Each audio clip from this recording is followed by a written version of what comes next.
Hi అండి, నేను మీ Shilpa Vinay. Welcome to Vincy kitchen. ఈరోజు మనం 2 రకాల పకోడా రెసిపీస్ని చూద్దాము. ఈవినింగ్ టైంలో, స్నాక్స్ టైంలో అప్పటికప్పుడు ఏదైనా చేసుకోవాలనుకున్నా, లేదంటే ఇంటికి ఎవరైనా అనుకోకుండా గెస్ట్లు వచ్చారనుకోండి, అప్పటికప్పుడు ఈ పకోడీలు మనం ఈజీగా చేసేసుకోవచ్చు. టేస్ట్ కూడా చాలా చాలా బాగుంటాయి, చాలా ఈజీగా చేసుకోవచ్చు. ముందైతే మనం ఈ ఉండ పకోడా ఎలా తయారు చేసుకోవాలో చూద్దాము. ఈ పకోడా కోసం ఇక్కడ నేను 4 మీడియం సైజు ఉల్లిపాయలు తీసుకున్నాను. సైజ్ చూడండి, ఈ సైజు ఉల్లిపాయలు 4 తీసుకోవాలి. వీటిని ఈ విధంగా పొడవుగా కట్ చేసుకోవాలి. మరి సన్నగా కాకుండా కొంచెం లావుగా ఉండేలాగా కట్ చేసుకుని పిండి కలుపుకోవడానికి వీలుగా ఉండే ఒక ప్లేట్లోకి వేసేసుకుని చూడండి, ఈ విధంగా చేత్తో నలుపుకుంటూ ఉల్లిపాయలని విడివిడిగా అయ్యేలాగా చేసుకోవాలి. ఇప్పుడు ఇందులో కొంచెం కరివేపాకు, అలాగే కారానికి సరిపడా పచ్చిమిర్చి, నేనైతే 3 పచ్చిమిర్చి తీసుకున్నాను. అలాగే 4-5 వెల్లుల్లి రెబ్బలు వేసి కచ్చాపచ్చగా దంచుకొని వేసుకోవాలి. వెల్లుల్లి వాడడం ఇష్టం లేని వాళ్ళు వెల్లుల్లికి బదులుగా 1 ఇంచ్ అల్లం ముక్కను వేసుకోవచ్చు. ఇంకా 1 టీ స్పూన్ జీలకర్ర, రుచికి సరిపడినంత సాల్ట్ ముందైతే కొంచెం వేసుకోండి, పిండి కలిపాక చూసుకొని కూడా వేసుకోవచ్చు. అలాగే 2 టేబుల్ స్పూన్ల ఆయిల్ కూడా వేసుకోవాలి. వేడి నూనె కాదు, మామూలు నూనె 2 టేబుల్ స్పూన్లు వేసేసుకొని ఈ ఉల్లిపాయ, ఈ పచ్చిమిర్చి పేస్ట్ అంతా కూడా బాగా కలిసేలాగా కలుపుకోవాలి. ఇందులో ఇక మనం కారం ఏమి వేయము, కారం అంతా కూడా పచ్చిమిర్చితోనే వస్తుంది. దానికి తగ్గట్టుగా మీరు పచ్చిమిర్చి వేసేసుకోండి. బాగా కలిపేసుకొని ఇప్పుడు ఇందులో అరకప్పు పల్లీలని, వేయించిన పల్లీలు పైన పొట్టు తీసేసుకుని మిక్సీ జార్లో వేసి పల్స్ మోడ్లో కొంచెం పలుకులుగా ఉండేలాగా గ్రైండ్ చేసి వేసుకోవాలి. అలాగే అరకప్పు గోధుమ పిండి, అదే కప్పుతో అరకప్పు బొంబాయి రవ్వ, సూజీ అంటారు కదా, ఉప్మా రవ్వ అరకప్పు వేసుకొని బాగా కలుపుకోవాలి. ఈ పిండి అంతా కూడా ఉల్లిపాయలకి బాగా పట్టేలాగా కలుపుకోవాలి. ముందు నీళ్ళు పోయకుండా బాగా కలుపుకోవాలి. బాగా కలిసిన తర్వాత మధ్య మధ్యలో కొంచెం కొంచెం నీళ్ళు పోసుకుంటూ కలుపుకోవాలి. నేనైతే 1/2 కప్పు నీళ్ళు తీసుకున్నాను. అయితే మొత్తం నీళ్ళు ఒకేసారి పోయకుండా కొంచెం కొంచెం పోసుకుంటూ పిండిని కొంచెం గట్టిగా ప్రెస్ చేస్తూ కలుపుకోవాలి. ఇలా కలుపుకోవడం వల్ల రవ్వ చక్కగా నీళ్ళని పీల్చుకుని నానుతుంది. కొంచెం కొంచెం పోసుకుంటూ కలుపుకోవాలి. కొంచెం గట్టిగా ప్రెస్ చేస్తూ పిండిని కలుపుకోవాలి. శనగపిండి పడని వాళ్ళు చక్కగా ఈ విధంగా గోధుమ పిండితో చేసుకోవచ్చండి పకోడీ. చాలా రుచిగా ఉంటుంది. గోధుమ పిండితో చేసినా కానీ చాలా రుచిగా ఉంటుంది. పిండి కన్సిస్టెన్సీ చూసారు కదా, ఈ విధంగా ఉండాలి. ఇలా కలిపేసుకుని కొంచెం కొంచెం పిండిని తీసుకుని బాల్స్ లాగా చేసుకోవాలి. మరి గట్టిగా ప్రెస్ చేసేయద్దు. మీరు ఈ విధంగా బాల్స్ లాగా చేసుకోవచ్చు, లేదంటే వడల్లాగానే చేసుకోవచ్చు. ఇలా ఒక వాయికి సరిపడ బాల్స్ వేసేసుకుని ఒక ప్లేట్లో పెట్టేసి పక్కన పెట్టేసుకోండి. పకోడీ వేయించడానికి డీప్ ఫ్రైకి సరిపడా నూనెని పెట్టేసి మీడియం ఫ్లేమ్లో కాగనివ్వాలి. నూనె మరీ వేడెక్కిపోకూడదు. మనం గోధుమ పిండితో చేస్తున్నాం కదా, బాగా కాగిందంటే వేగానే రంగు వచ్చేస్తాయి. అందుకని కొంచెం మధ్యస్థంగా కాగిన తర్వాత మనం తయారు చేసుకున్న ఉండల్ని ఒక్కొక్కటిగా వేసుకోవాలి. నూనెకి సరిపడా వేసేసుకుని వేసిన వెంటనే కదపకుండా పైన పచ్చిదనం తగ్గేంత వరకు కాలనివ్వాలి. పచ్చిదనం తగ్గిన తర్వాత నిదానంగా కలుపుకోవాలి. మీడియం ఫ్లేమ్లో అటు ఇటు తిప్పుకుంటూ మంచి గోల్డెన్ బ్రౌన్ కలర్ వచ్చేంత వరకు వేయించుకోవాలి. మాడిపోకుండా మధ్య మధ్యలో కలుపుకుంటూ వేయించుకోవాలి. మనకి మంచి గోల్డెన్ బ్రౌన్ కలర్ వచ్చేంత వరకు వేయించేసుకుని నూనెలో నుంచి తీసేసుకోవడమే. వీటిని నూనెలోంచి బయటకు తీసేటప్పుడు ఫ్లేమ్ని లోలో పెట్టేసుకోండి. నెక్స్ట్ వాయికి నూనె మరీ వేడికిపోకుండా ఉంటుంది. చూడండి ఎంత బాగా వచ్చాయి కదా. ఇవి వేగేలోపే నెక్స్ట్ వాయికి సరిపడా చేసి పెట్టేసుకుంటే వెంటనే నూనెలో వేసేసుకోవడానికి ఈజీగా ఉంటుంది. నూనెకి సరిపడా వేసేసుకొని బాగా వేయించేసి చివరిలో కొంచెం కరివేపాకు వేసి తీసేసుకోండి. కరివేపాకు ఫ్లేవర్ చాలా బాగుంటుంది. ఇదే విధంగా మిగిలిన పిండితో పకోడీ అంతా వేసేసుకోవడమే. అంతేనండి, గోధుమ పిండితో ఉండ పకోడా చక్కగా రెడీగా ఉన్నాయి. తినడానికి వేడివేడిగా తింటే పైన క్రిస్పీగా లోపల సాఫ్ట్గా చాలా రుచిగా ఉంటాయి. మనం పల్లీలు కూడా కచ్చాపచ్చగా దంచి వేసాం కదా, మధ్య మధ్యలో పల్లీలు తగులుతూ ఉల్లిపాయ ఫ్లేవర్తో చాలా రుచిగా ఉంటాయి. తప్పకుండా ట్రై చేయండి. ట్రై చేసి మీకు టేస్ట్ ఎలా అనిపించిందో మాకు కమెంట్ రూపంలో తెలియచేయండి. ఇప్పుడైతే మనం క్రిస్పీగా ఎంతో టేస్టీగా ఉండే మిక్స్డ్ వెజిటబుల్ పకోడా రెసిపీని చూద్దాము. ముందుగా మనం పకోడీకి కావాల్సిన మసాలా తయారు చేసుకుందాము. మిక్సీ జార్లో 2 పచ్చిమిర్చి, అల్లం ముక్క 1.5 ఇంచ్ వరకు అల్లం ముక్కని చిన్న ముక్కలుగా కట్ చేసి వేసేసుకోండి. అలాగే పెద్దవైతే 10 వెల్లుల్లి రెబ్బలు, చిన్నవైతే 15 వరకు వేసుకోవచ్చు. అలాగే 2 ఎండుమిరపకాయలు, నేను బ్యాడ్గి మిరపకాయలు తీసుకున్నాను, అవైతే పకోడీకి మంచి రంగు వస్తుంది.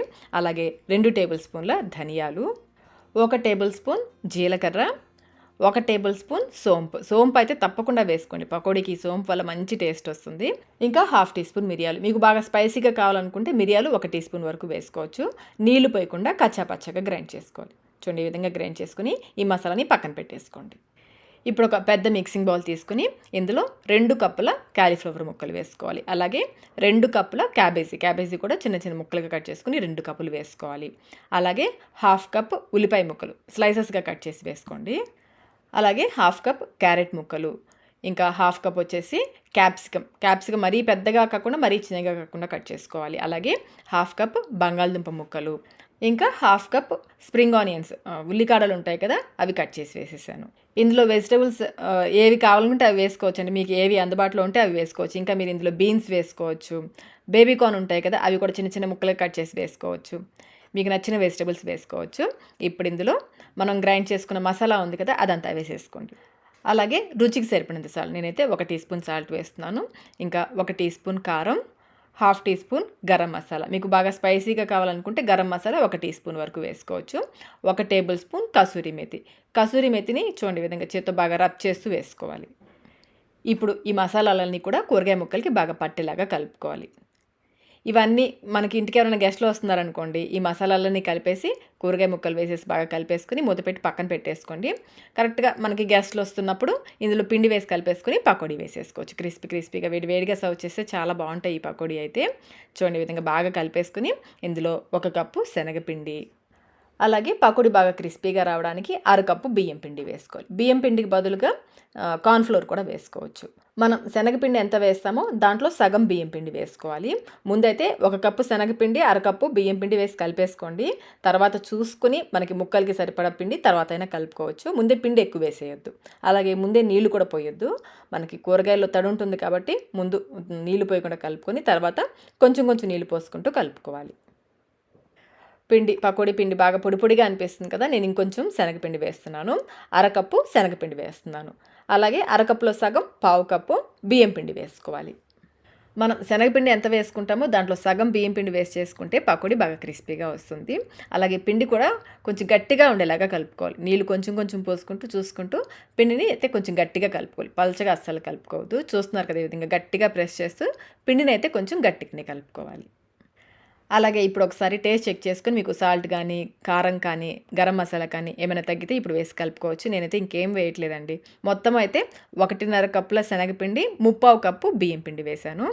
అలాగే పిండి కన్సిస్టెన్సీ చూడండి, ఈ విధంగా పకోడీ వేసుకోవడానికి వీలుగా ఉండేలాగా ఉండాలి. చూడండి ఈ విధంగా కొంచెం పిండిని తీసుకుని చిన్ని పకోడీలాగా నూనెలో వేసేసుకోవడమే.